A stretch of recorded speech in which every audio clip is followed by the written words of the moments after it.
तो आज मैं कालचिनी में आया हूँ और यहाँ पे कल का सेशन शुरू करते लाइक उपनिषद का पहला पार्ट तो आपने देख चुका होगा। तो आज एक ज्ञान खंड के बारे में आपको बताता हूँ। आज एक सबसे पुराना उपनिषद ईशावास्य उपनिषद के बारे में पढ़ेंगे। तो यहाँ पे पहले तो हम मंत्र पढ़ेंगे। ओम पूर्वमंदम पूर्वमिदम पूर्णस्य मुद्यस्यते पूर्णस्य पूर्णमादाय पूर्णमेवावशिष्यते। सो वह परम ब्रह्म परम पिता परमात्मा सर्व प्रकार पूर्ण है। यह विश्व भी पूर्ण ही है।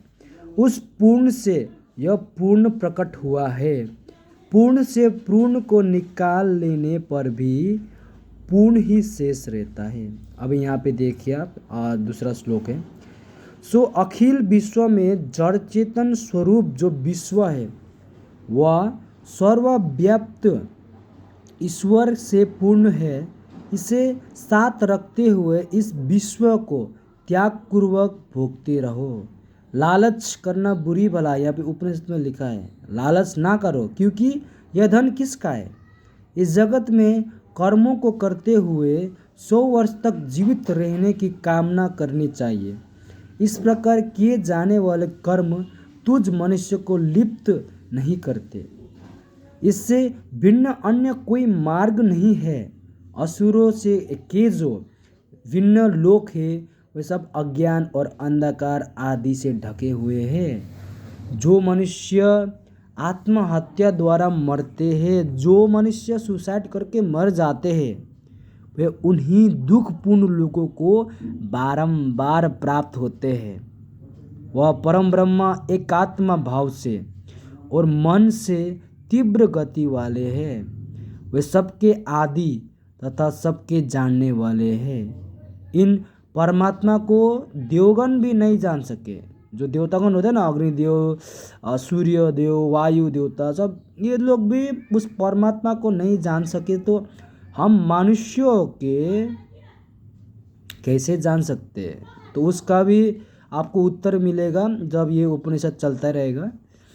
तो वे अन्य गतिवानों को स्वयं स्थिर रखते हुए भी अतिक्रमण करते हैं। उनकी शक्ति से ही वायु आदि जल वर्षण आदि किया करते हैं। तो उन्हीं के शक्ति से, जो परमात्मा की शक्ति है, उन्हीं की शक्ति से हवा हिलते जुलते रहते हैं, वर्षा होती है। तो वे चलते हैं, स्थिर भी है। वे दूर से दूर और निकट से निकट है। वे इस संपूर्ण विश्व के भीतर परिपूर्ण है तथा इस विश्व के बाहर भी है। परंतु यहाँ पे 4 श्लोक में आइए। परंतु जो व्यक्ति संपूर्ण प्राणियों को परमात्मा में ही देखता रहता है तथा सब प्राणियों में परमात्मा को देखता है, वह कभी किसी से घृणा नहीं करता। जिस अवस्था में परमात्मा को जानने वाले विद्वान पुरुष के लिए सभी प्राणी परमात्मा रूप हो जाते हैं, उस अवस्था में एकमात्र सच्चिदानंद परमात्मा का निरंतर साक्षात्कार करने वाले योगी पुरुष के लिए कौन सा मोह अथवा शोक रह जाता है। वह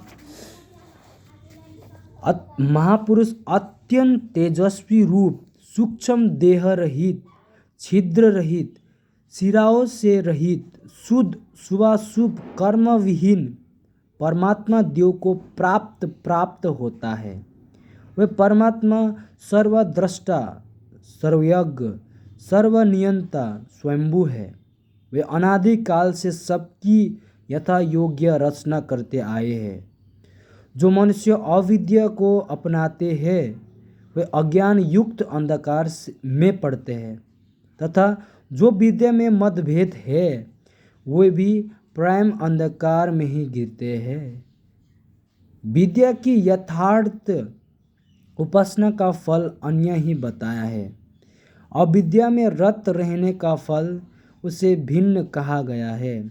इस प्रकार हमने उन ज्ञानियों के वचन सुने हैं जिन्होंने इस विषय का हमारे प्रति विशद विवेचन किया है।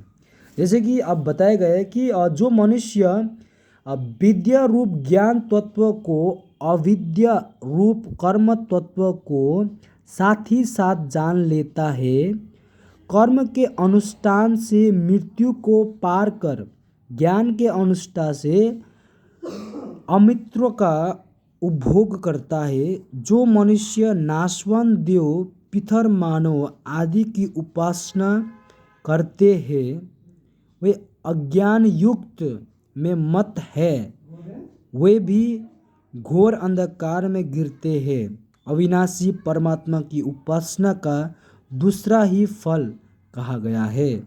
नाशवान पितर आदि की उपासना का दूसरा फल बताया गया है। इस प्रकार जिन ज्ञानियों ने इनकी व्याख्या की है उनके श्रेष्ठ वचन हमने सुने हैं। जो मनुष्य अविनाशी परमात्मा को और नाशवान पितर आदि इन दोनों को भले प्रकार जान लेते हैं वह नाशवान देव पितर आदि की उपासना द्वारा मृत्यु को पार कर अविनाशी ब्रह्म की उपासना द्वारा अमृत को भोगता है। हे पोषण करने वाले प्रभु, सत्य स्वरूप धर्म में मुझ अनुष्ठाता को अपना दर्शन करने के निमित्त अपने व आवरण दूर कीजिए। हे पोषण करने वाले मुख्य ज्ञान रूप प्रभु, तुम सबके नियंता और ज्ञानियों के परम लक्ष्य स्वरूप हो। हे प्रजापत्य, अपनी इन रश्मियों को समेटकर इस तेज को अपने तेज में मिला लो। तुम्हारा जो अत्यंत कल्याणमय स्वरूप है उसे मैं देख रहा हूँ, वह परम पुरुष है, मैं भी वही हूँ। यह प्राण और इंद्रिया अमृतत्व युक्त वसु तत्व में वायु तत्व में मिल जाए, यह स्थूल देह अग्नि में भस्म हो जाए। हे परम ब्रह्मा, तुम मुझे स्मरण रखो और मेरे किए हुए कर्मों को भी याद रखो। हे प्रभु, तुम मुझे और मेरी कर्मों को याद रखो। हे अग्नि, हमें परमपिता परमात्मा की सेवा में श्रेष्ठ मार्ग से ले चलिए। बाधक पापों को दूर कर दो। हम आपको बारंबार नमस्कार युक्त वचन कहते हैं। आई थिंक ख़त्म होने वाला है। हाँ, ख़त्म हो चुका है। तो आज हमने ईशावास्य उपनिषद के बारे में थोड़ा कुछ जाना और आप लोगों को यहाँ पे केनो उपनिषद, कठोपनिषद सबके बारे में जानने को मिलेगा। तो अगर वीडियो अच्छा लगे तो लाइक एंड सब्सक्राइब कर दीजिए और शेयर भी कर दीजिए दोस्तों को, क्योंकि सभी को चार वेद, ऋग, साम, यजुर, अथर्व के बारे में पता है, लेकिन जो 108 उपनिषद जो वेदों की व्याख्या करते हैं उनके बारे में नहीं पता होंगे, तो उन लोगों को शेयर कीजिए। और ये कहना चाहता हूँ कि जय श्री राम, जय हनुमान, भारत माता की जय।